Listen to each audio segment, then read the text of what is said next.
معاملات اللہ پر چھوڑ دیں۔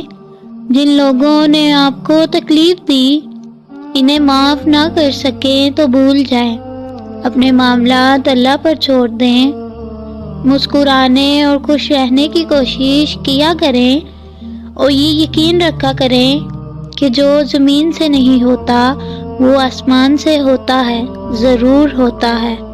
جو اللہ نے تمہارے لیے لکھ دیا ہے وہ امتحان کے لیے تم سے دور تو جا سکتا ہے لیکن کسی اور کو کبھی نہیں مل سکتا، اور جسے دعا میں مانگا جائے اسے تمہارا نصیب بھی تم سے نہیں چھین سکتا، وہ ہر حال میں تم تک پہنچ کر رہے گا۔ اگر تو چاہتا ہے کہ اللہ بخش دے تو لوگوں کے ساتھ نیکی کر۔ اللہ کی یاد۔ کائنات میں سکون صرف اللہ کے ذکر میں ہے۔ اللہ کی یاد کے سوا دنیا کی کوئی بھی چیز دنیا کی وحشتوں اور اندھیروں کو ہرگز ختم نہیں کر سکتی۔ یاد رکھو اللہ کے ذکر سے ہی دلوں کو تسلی حاصل ہوتی ہے۔ اے اللہ خوبصورت کر دے ہماری سوچ کو، فکر کو، زبان کو، بیان کو، لہجے کو، الفاظ کو، سماعت کو، بصارت کو، باطل کو اور ظاہر کو۔ آمین یا رب العالمین۔ یوں مایوس بیٹھے رہنے سے کیا ہوگا؟ معجزہ تو اللہ کے روبرو کھڑے ہونے سے ہوگا۔ یقین کا دعویٰ کرتے ہو تو یقین رکھو، بھی یہ سوچ کر کیوں گھبراتے ہو کہ آگے کیا ہوگا؟ جانتے ہو کیوں یہ بے چینی تمہیں ستاتی ہے؟ تم جلد باز ہو، تمہاری جلد بازی تمہیں تھکاتی ہے، تم ہر بار نافرمانی کرتے ہو اللہ کے فیصلوں کی، مگر آخر میں اس کی محبت ہر بار تمہیں تمہاری محبت سے بچاتی ہے، لیکن تمہیں ہر حفاظت سزا ہی نظر آتی ہے۔ تم دیکھتے نہیں پر زندگی تمہیں ہر ایک کی حقیقت دکھاتی ہے۔ جس نے سنا ہے تمہیں ہر دفعہ، اس کی بس ایک دفعہ سن لینے سے کیا ہوگا؟ کافی کر کے دیکھو اللہ کو، پھر تمہیں کچھ بھی نہیں چاہیے ہوگا۔ اس کی چاہ کو چاہو، پھر وہی ملے گا جو تم نے چاہا ہوگا۔ تم راضی رکھو اس کو، پھر وہی ہوگا جس پر تمہارا دل راضی ہوگا۔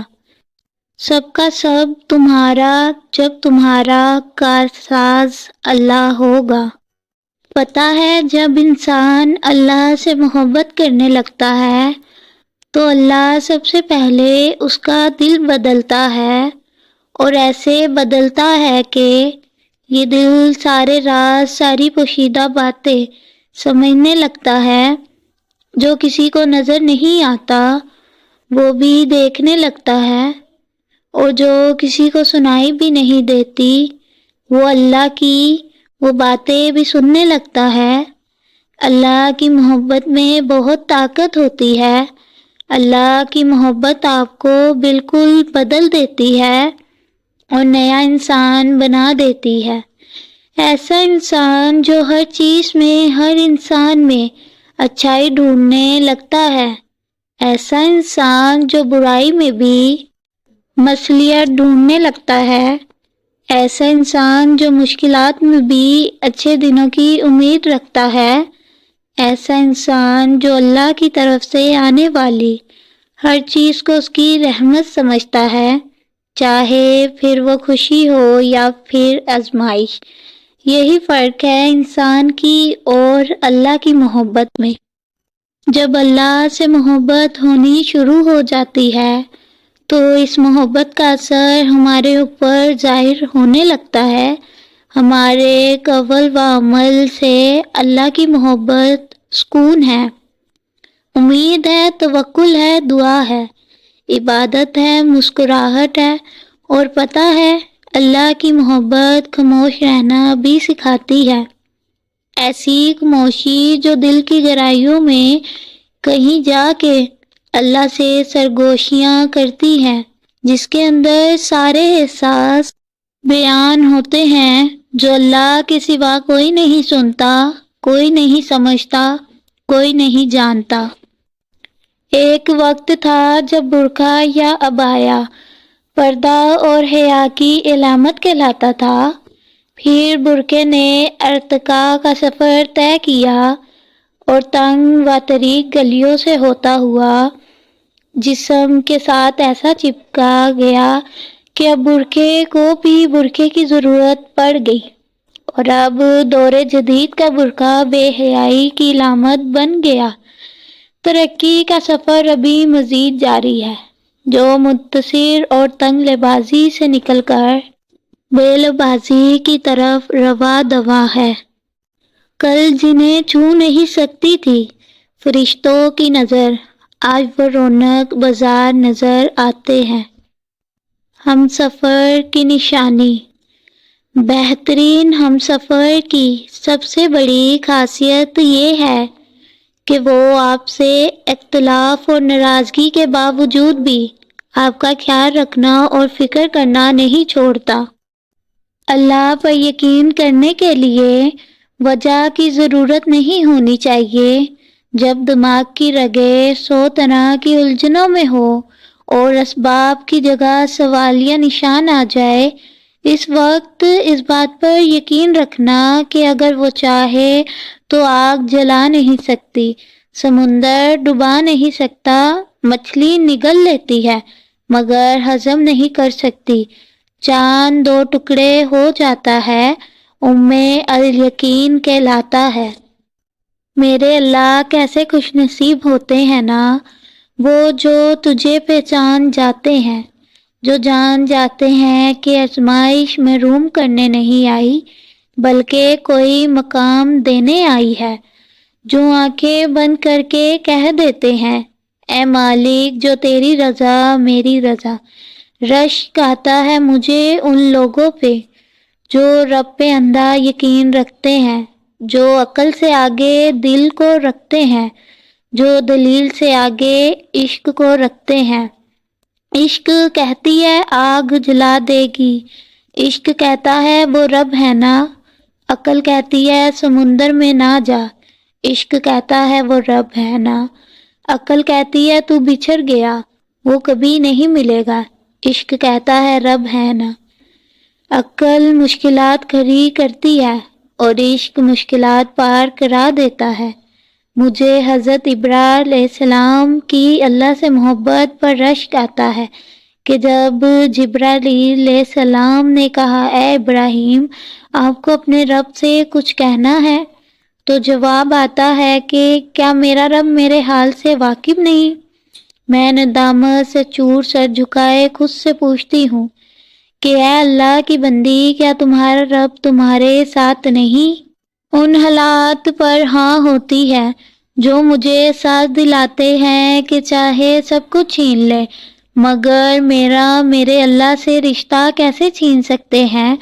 واصف علی واصف کہتے ہیں کہ غم میں محبوب گھر آ جائے تو غم آدھا ہو جاتا ہے، تو اللہ نے کہا ہے نہ کہ غم نہ کرو بے شک وہ ساتھ ہے، تو پھر کیا انسان کا نا امید ہونا بنتا ہے کیا؟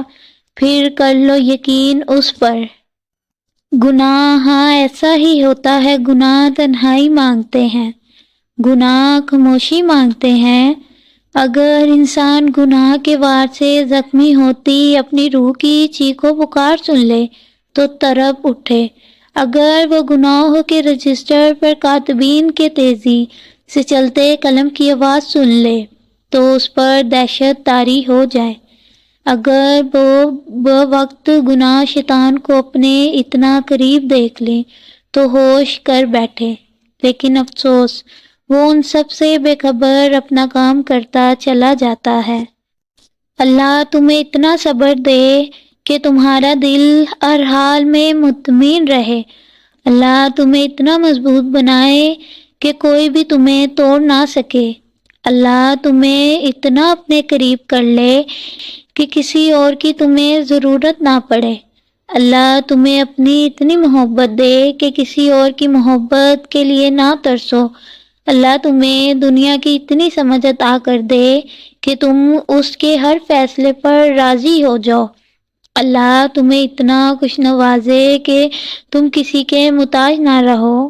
اللہ تمہیں اپنی یاد میں اتنا مشغول کر دے کہ تمہیں کسی اور کی یاد نہ ستائے۔ اللہ تمہیں اپنا قرب اتنا عطا کرے کہ پھر تمہیں دنیا کی چاہ نہ رہے۔ آمین۔ اللہ کا ذکر روح تک میں سکون بھر دیتا ہے۔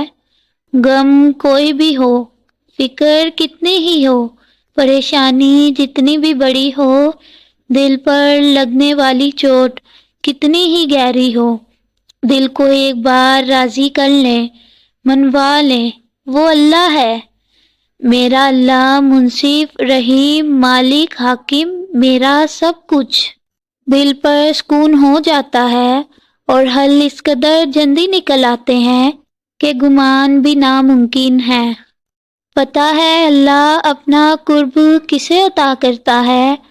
تمہیں بار بار مشکلات میں ڈال کر، تمہیں بار بار آزمائشوں میں الجھا کر، تاکہ تم دنیا سے تنگ آ جاؤ اور تمہیں دنیا میں مدد کے لیے کوئی سہارا نہ ملے۔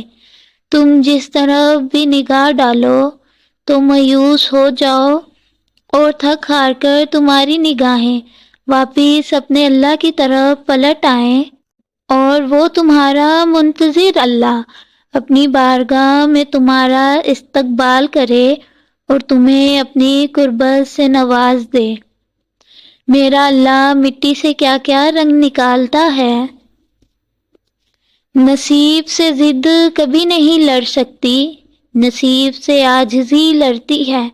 جب ہم اللہ کے احترام میں سر کو جھکا لیتے ہیں، جب ہم اس کی رضا کے لیے ریزہ ریزہ ہو کر مٹی مٹی ہو جاتے ہیں، تو وہ اس مٹی سے ہمیں دوبارہ زندہ کرتا ہے، پھر وہ نہ ہونے سے ہونے کا وسیلہ بناتا ہے، پھر وہ اپنے حکم سے ہر وہ شے بدل دیتا ہے جس پر ہمارا دل مطمئن ہو جاتا ہے۔ کیا وہی نہ جانے کس نے پیدا کیا ہے؟ پیدا کرنے والا دل کے ایک ایک زخم کو جانتا ہے، اور وہ یہ بھی جانتا ہے کہ زخم پر مرہم کیسے رکھنا ہے۔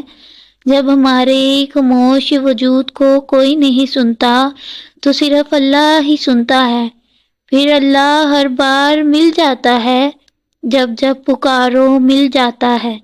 اللہ دلوں کے حال جانتا ہے، اللہ غمگین دلوں کی مدد کرتا ہے۔ صبر پوچھا گیا، صبر کسے کہتے ہیں؟ جواب ملا، جب تمہاری آنکھیں آنسوؤں سے نم ہوں مگر تمہاری زبان پر شکوہ نہ ہو اور دل اس بات کی گواہی دے رہا ہو کہ اللہ جو کرتا ہے بہتر ہی کرتا ہے۔ اور اللہ پاک نے قرآن مجید میں فرمایا کہ تم مجھے ویسا ہی پاؤ گے جیسا میرا گمان کرو گے۔ یہ ہم سب پڑھتے ہیں لیکن سمجھتے نہیں۔ تم جانتے ہو کہ حضرت موسیٰ علیہ السلام کے پیچھے فوج لگی ہوئی تھی، تب اللہ نے کیوں سمندر کو 2 حصوں میں بانٹ دیا؟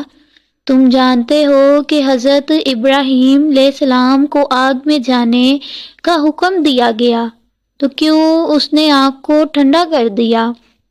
تم جانتے ہو کہ کیوں اس نے حضرت یوسف علیہ السلام کو کنویں میں بھی پالا؟ کیا تم جانتے ہو کیوں اس نے حضرت ہاجرہ کو صحرا میں بھی زمزم دیا؟ کیوں حضرت یونس علیہ السلام کو مچھلی کے پیٹ میں بھی محفوظ رکھا؟ کیوں حضرت زکریا کو عمر کے آخری حصے میں بھی اولاد سے نوازا؟ ان سب میں ایک چیز مشابہ تھی، یقین۔ ان میں سے کسی نے بھی ہمت نہیں ہاری۔ انہوں نے یقین رکھا کہ خدا راستہ نکالے گا، اور دیکھو خدا نے راستہ نکالا۔ وہ سب اس پر یقین رکھ کر آگے بڑھتے رہے، اور دیکھو اس رب نے بھی انہیں مایوس نہیں کیا۔ اور توکل تو یہ ہے کہ راستہ نہ ہو اور تم کہو اللہ راستہ بنانے والا ہے، اور جب تم اس کا اچھا گمان رکھو گے تو یقیناً سب اچھا ہی پاؤ گے، اور پھر دیکھنا وہاں سے راہیں نکلے گی جہاں تمہارا وہم و گمان بھی نہیں جا سکتا۔ عورت تو ایک مرد کے لیے مر مٹتی ہے، اسے مرد سے آگے تو کچھ نظر ہی نہیں آتا۔ اللہ چھوڑ دے تو اسے پرواہ نہیں، مگر مرد چھوڑ دے تو وہ مر مٹتی ہے۔ اللہ اس سے محبت نہ کرے تو اسے کوئی فکر نہیں، مرد چھوڑ دے تو اس کا وجود ختم ہو جاتا ہے۔ اللہ ناراض ہو جائے تو کوئی دھیان نہیں آتا، مگر مرد ناراض ہو جائے تو وہ سولی پہ لٹک جاتی ہے۔ مرد کو منانے کے لیے وہ دو جہاں ایک کر دیتی ہے، مگر اللہ کو منانے کے لیے وہ ایک مرد کو نہیں چھوڑ سکتی۔ مرد کو منانے کے لیے وہ ہر رشتہ چھوڑنے پر تیار ہو جاتی ہے، ماں کا، باپ کا، بہن بھائی کا، اور اللہ کے لیے۔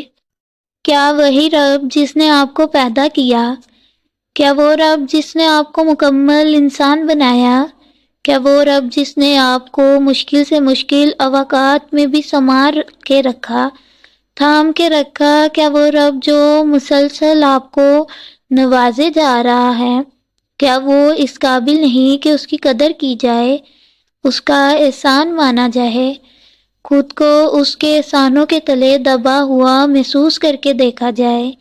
کیا آپ نے یہ احساس محسوس کر کے دیکھا ہے؟